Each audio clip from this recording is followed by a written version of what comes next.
Peeram Sridhar Reddy International School, #1 CBSE school for IIT Foundation. Best campus, best infrastructure, best hostel, best food, best results.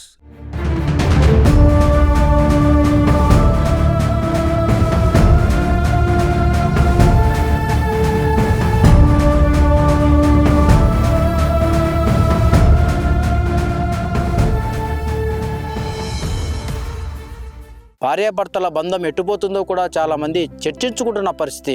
ఈ క్రమంలోనే మనం హిందూ శ్మశాన వాటిక మాసాపేటలో ఉన్నాం. ఇప్పుడు మీకు ఇక్కడ ఒక వ్యక్తిని పరిచయం చేయబోతున్నాము. అసలు భార్యాభర్తల బంధం ఎట్టుండాలో ఇక్కడ మనం ఒక వ్యక్తిని అడిగి తెలుసుకునే ప్రయత్నం చేద్దాం.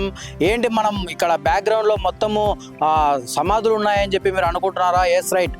భార్యాభర్తలు ఎలా ఉండాలి, వాళ్ళు ఈ జీవితంలో, ఈ నూరేళ్ల జీవితంలో ఎలా అండర్స్టాండింగ్తో ఉండాలని చెప్పి ఒక వ్యక్తి ఇక్కడ నిరూపించాడు.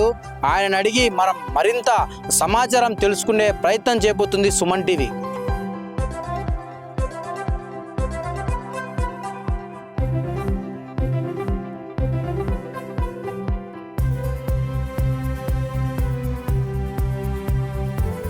Yes right. ఇప్పుడు మనము ఒక సమాధి దగ్గరికి వచ్చాము. ఈ సమాధి గురించి మనం మాట్లాడుకుంటే చాలామంది ఆశ్చర్యపోతారని చెప్పవచ్చు. ఎందుకు ఒక సమాధి గురించి మనం చెప్తే ఆశ్చర్యపోతానని నేను అంటున్నానంటే, బతికుండంగానే ఒక సమాధి నిర్మించుకున్నాడు పాలగిరి రామ్మోహన్ రాజు. అసలు ఎందుకు అంటే, ఒక మనిషి బతికుండంగానే సమాధి ఎందుకు నిర్మించుకున్నాడు అనే అంశం పైన మనతో మాట్లాడడానికి ఆయన ఇక్కడే ఉన్నాడు. ఇక్కడ మనం చూసుకున్నట్టయితే పూర్తి స్థాయిలో ఇక్కడ పూలతో ఆ సమాధిని పూర్తి స్థాయిలో నిర్మించుకున్న పరిస్థితి. అసలు ఏం జరిగింది, ఎందుకు ఆయన బతికుండంగానే సమాధి నిర్మించుకున్నాడో ఆయన మాటలోనే అడిగి తెలుసుకుందాం. సార్, మేము సుమన్ టీవీ నుంచి వచ్చాము, మీ గురించి తెలుసుకున్నాము. అసలు బతికుండంగానే అసలు సమాధి ఎందుకు కట్టుకున్నారు సార్? ఓం నమ శివాయ. నా పేరు పాలగిరి రామమోహన్ రాజు. 1978 అక్టోబర్ నెలలో రాజ్యలక్ష్మి, చిన్న వండెంలో ఉండే రాజ్యలక్ష్మిని వివాహం చేసుకున్నాను. అప్పటి నుంచి మేము ఎంతో అన్యోన్యంగా, అనురాగంగా, ఆప్యాయంగా, ఒకరికి మోడల్గా భార్యాభర్తలు అంటే ఇలా ఉండాలని మేము బ్రతికాము. మాకు నలుగురు అమ్మాయిలు కూడా మంచి ఉన్నత చదువులు చదివారు. అందరు కూడా బాగా చదువుకున్నారు. నలుగురు అమ్మాయిలకు కూడా మంచి అబ్బాయిలను తెచ్చి పెళ్ళిళ్ళు చేశాం. ముత్యాల లాంటి కూతుళ్ళు, వజ్రాల లాంటి అల్లుళ్ళు. 2011లో ఆగస్టు నెలలో మా మిస్సెస్ కొంచెం ఆరోగ్యం ప్రాబ్లం వస్తే నిమ్స్ హైదరాబాద్కి వెళ్తే మేము అక్కడ చెక్ చేయిస్తే మేము పోయిన ప్రాబ్లం వేరే, యాక్చువల్గా ఆమెకు బాడీలో ఉండే ప్రాబ్లం వేరే. తీరా చూస్తే అది క్యాన్సర్ స్టేజ్ 4 అని తెలిసింది. తర్వాత మేము అక్కడ నుంచి అపోలో క్యాన్సర్ ఇన్స్టిట్యూట్ మెడ్రాస్కి వెళ్ళి అక్కడ ట్రీట్మెంటు, తర్వాత బసవతారకం హాస్పిటల్లో కూడా హైదరాబాద్లో కూడా ట్రీట్మెంట్ ఇవ్వడం జరిగింది. విధివశాత్తు మా దురదృష్టం కొద్దీ 7 మే 2011 ఆమె చనిపోవడం జరిగింది. సో అప్పటి నుంచి నాకేంటంటే, మా యొక్క అన్యోన్య జీవితం తీపి గుర్తులు. మేము చనిపోయినప్పుడు కూడా మేము తీపి జ్ఞాపకాలతోనే అడ్వర్టైజ్మెంట్ ఇస్తే వచ్చినాం, పెద్ద కర్మలు ఇవన్నీ లేకుండా. సో ఆ విధంగా చేసుకుంటా వచ్చి ఆమె తీపి గుర్తులకు నా మరణానంతరం కూడా ఆమె దగ్గరే ఉండాలనేది నా కోరిక. ఆ ఉద్దేశంతో 2011 నుంచి ఈ శ్మశాన వాటిక నిర్వాహకులను అడుగుతా వస్తే వాళ్ళు ఒప్పుకోలేదు. సార్, ఇది ఎక్కడ మేము వెళ్ళలేదు, మాకు అట్లా అలవ్ చేస్తే కష్టం సార్ అని చెప్పి అయినప్పటికీ నేను పట్టు విదలకుండా వస్తూనే ఉన్నాను. వస్తే అప్పటికి 2025లో వాళ్ళు దానికి ఓకే చేయడం జరిగింది. సో ఇది మా మిస్సెస్ సమాధి, దాని పక్కనే నా సమాధి అనమాట.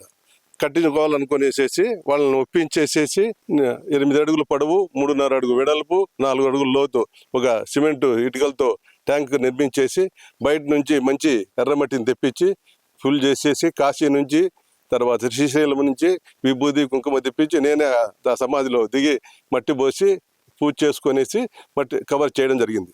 ఇది ఓన్లీ గ్రౌండ్ లెవెల్ వరకే జరిగింది. దీని తర్వాత దీనిపైన మంటపం కట్టవాలి, శివుని విగ్రహం పెట్టాలి, ఇంకా 3-4 లక్షల రూపాయలు ఖర్చు ఉంది. ముందు ప్లేస్ను ఇబ్బంది లేకుండా, వేరే వాళ్ళు ఆక్యుపై చేయకుండా మేము పొజిషన్లోకి తీసుకున్నాం. దీన్ని పూర్తి చేసిన తర్వాత మళ్ళీ మిమ్మల్ని కలుస్తాను. మీరు మీ భార్య పట్ల ఒక మంచి ప్రేమతో మీరు మీ పట్ల ఆమె కావచ్చు, ఆమె పట్ల మీరు కావచ్చు, ఎంతో అన్యోన్యంగా జీవించారని మాకు అర్థమవుతుంది. మీ నలుగురి పిల్లలను కూడా ఎంతో ఉన్నత చదువులు చదివించారు, చక్కగా పెళ్లి చేశారు. కానీ మీరు తీసుకున్న నిర్ణయం చాలా మందిని ఆశ్చర్యానికి గురి చేస్తుంది. ఓ పక్క మీ ఫ్రెండ్ సర్కిల్ నుంచి కావచ్చు, మీ బిడ్డల నుంచి కావచ్చు, ఎలాంటి స్పందన కలిగింది? ఈ నిర్ణయం మీరు తీసుకుంటారని ఖచ్చితంగా డిస్కస్ చేసింటారు, ఇంట్లో ఈ విషయం చెప్పింటారు. ఎలా స్పందించారు సార్? ఈ విషయాన్ని మా కుటుంబ సభ్యులందరికీ చెప్పాను. ఫస్ట్ ఆలోచించు డాడీ అన్నారు. లేదు నాయనా, మళ్ళీ ఎందుకంటే మీరు వేరే వేరే ప్లేస్లో ఉంటారు, మీరు వచ్చి ఇవన్నీ చేయాలంటే మీకు అయ్యే పని కాదు, కాబట్టి నేను ముందుగానే ఈ విధంగా చేద్దాం అనుకుంటున్నాను. తర్వాత మీ ఇష్టం డాడీ, నువ్వు ఇక మాకు తెలుసు కదా అమ్మ పైన మీకు ఎలాంటి ప్రేమ ఉండేదని, మీ ఇష్టం నీకు ఎట్లుంటే అలా ఉంటుందని పిల్లలందరినీ కూడా కట్టిన తర్వాత మా పిల్లలందరినీ తీసుకొచ్చి ఇక్కడ చూపించడం కూడా జరిగింది.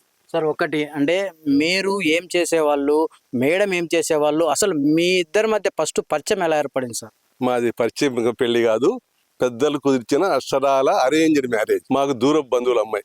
నేను 76లో డిగ్రీ అయిన తర్వాత కడపకు వచ్చి ఉద్యోగ వేటలో ఉన్నాను. ఫస్ట్ 76లో 50 రూపాయల జీతానికి చేరాను. 50 రూపాయల జీతానికి పెట్టుకున్న వ్యక్తినే గోపాల్ రెడ్డి అని శాంతి టైప్ ఇన్స్టిట్యూట్ అతను నా యొక్క పర్ఫార్మెన్స్ చూసి ఇతన్ని నా దగ్గర పెట్టుకోవాల్సిన వ్యక్తి కాదని అతనే తీసుకెళ్లి 50 రూపాయల నుంచి 500 జీతానికి పెట్టాడు ఉషా సివింగ్ మిషన్ కంపెనీలో. ఆ టైంలో మాకు వీళ్ళు పెళ్లి సంబంధాలు వచ్చాయి. అప్పటికే మా మిస్సెస్ గవర్నమెంట్ ఉద్యోగం చేస్తా ఉంది, కానీ నాకైతే ఉద్యోగం లేదు. ప్రైవేట్ ఉద్యోగం అనేది అది ఎప్పుడైనా ఉండొచ్చు, ఊడిపోవచ్చు. కానీ నా పైన నమ్మకంతో, అది నాకు వాళ్ళకి ఎలా కనిపించానో ఏమో తెలియదు, కానీ వాళ్ళు నా పైన నమ్మకంతో ఆ ఉద్యోగం చేసే అమ్మాయిని ఉద్యోగం లేని అబ్బాయికి ఇచ్చారు. కాకపోతే నాకు 79లో మళ్ళీ ఉద్యోగం వచ్చింది. 80లో ఆమె అప్పుడు చిత్తూరులో ఉన్నింది, నేను గుంటూరులో జాయిన్ అయినాను. 1980లో కడపకు వచ్చాము. ఆమె నా జీవితంలోకి ఎంటర్ అయిన తర్వాత ఇంకా వెనక్కి తిరిగి చూసే అవసరమే రాలేదు. అదృష్ట దేవతలాగా నా జీవితంలోకి వచ్చింది. సార్ ప్రజెంట్ సిచ్యువేషన్ మనం చూసుకున్నట్టయితే చాలా దారుణంగా ఉంది. ఒక పక్క చూస్తే అంటే అరేంజ్డ్ మ్యారేజ్ కావచ్చు, లవ్ మ్యారేజ్ కావచ్చు, ఏ చేసుకున్నప్పటికీ ఈ జీవితాలు ఎక్కువ రోజు నిలబడడం లేదు. అంటే మీరు ఏమంటారు వీటిపైన? చాలా మూర్ఖులు ఆ విధంగా ఆలోచిస్తారు. భార్యాభర్త బంధం అనేది అది మిగతా ఎవరితో అయినా కూడా మధ్యలో ఆగిపోతుంది, కానీ భార్యాభర్తల బంధం అనేది చివరి నిమిషం వరకు కూడా ఉంటుంది. కాబట్టి భార్యాభర్తల బంధం అనేది అందులో మన హిందూ సంప్రదాయంలో భార్యాభర్తల సంబంధం అనేది చాలా అనంతమైంది. దాని గురించి కొన్ని కొటేషన్స్ చెప్తాను, మీరు నోట్ చేసుకోండి. జీవితంలో కష్టాలు సుఖాలు వస్తూ ఉంటాయి, పోతూ ఉంటాయి.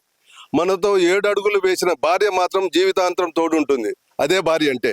భార్యకు సేవ చేయడం అంటే బానిసగా బతుకుతున్నామని కాదు, బంధాన్ని గౌరవిస్తున్నామని. సార్ అంతా బాగుంది, మీరు చెప్పేదంతా బాగుంది. మీరు బతుకున్నప్పుడేమో మీరు అన్ని మొత్తం మీకు ఎలా ఉండాలి ఏంటని చెప్పి మొత్తం నెరవేర్చుకుంటున్నారు.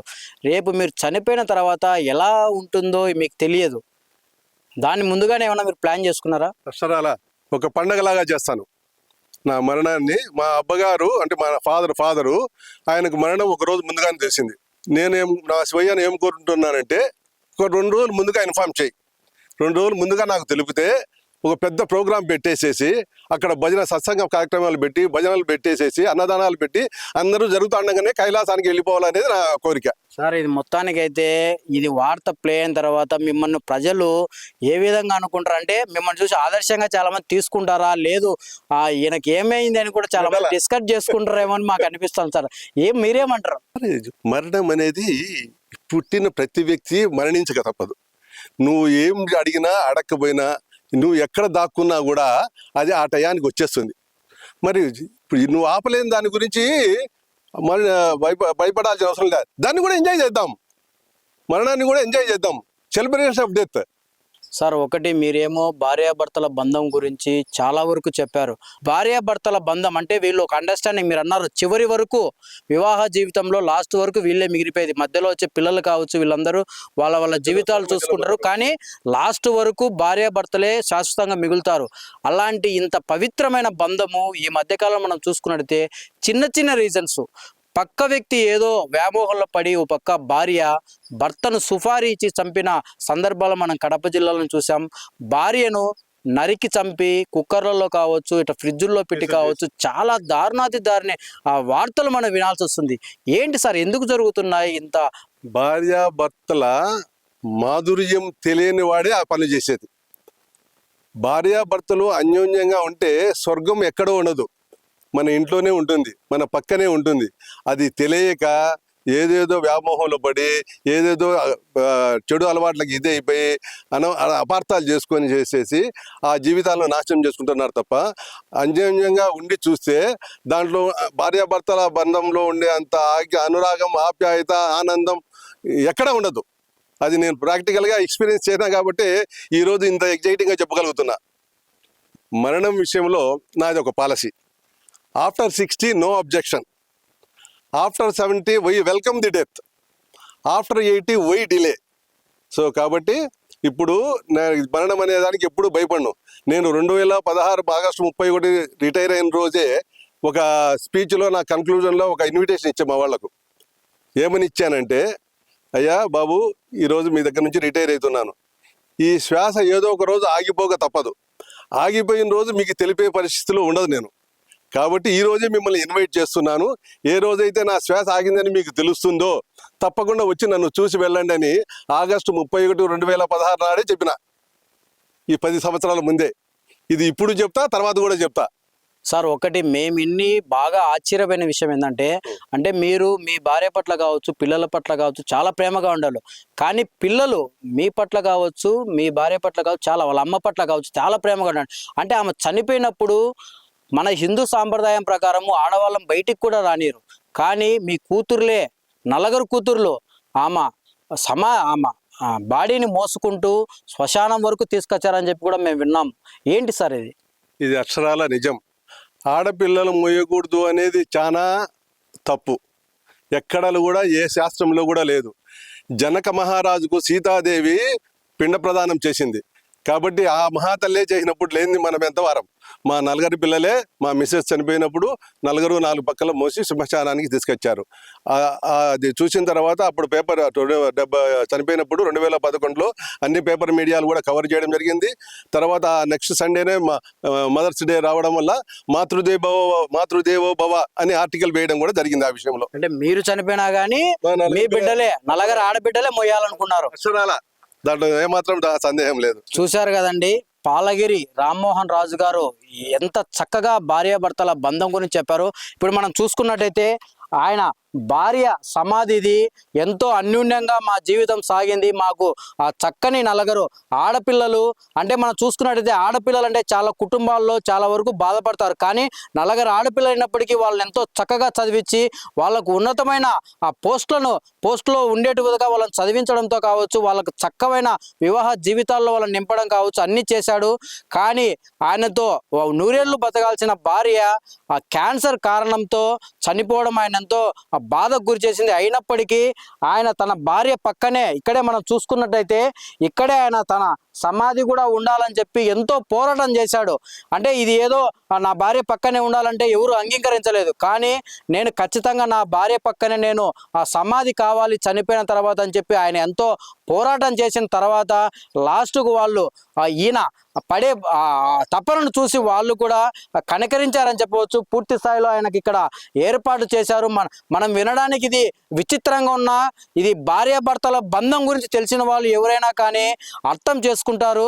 మనం చూసుకున్నట్టయితే ఎంతో చక్కగా ఇప్పుడు ఆయన మనం అడగను కూడా అడిగాం, భార్యాభర్తల బంధం చాలా దారుణంగా ఉంది ఏంటి సార్ అంటే ఆయన చెప్పాడు, భార్యను అర్థం చేసుకున్నవాడు ఎవడే కానీ అలాంటి పని చేయడు. అలాగే భర్తను అర్థం చేసుకున్న భార్య కానీ ఎప్పుడు ఇలాంటి దారుణాలకు పాల్పడ్డారు అని చెప్పి కూడా ఆయన చెప్పిన పరిస్థితి. మొత్తానికి మనం కడపలో చూసుకున్నట్టయితే ఈ విషయం తెలుసుకున్న చాలా మంది ఆశ్చర్యానికి గురయ్యారని చెప్పవచ్చు.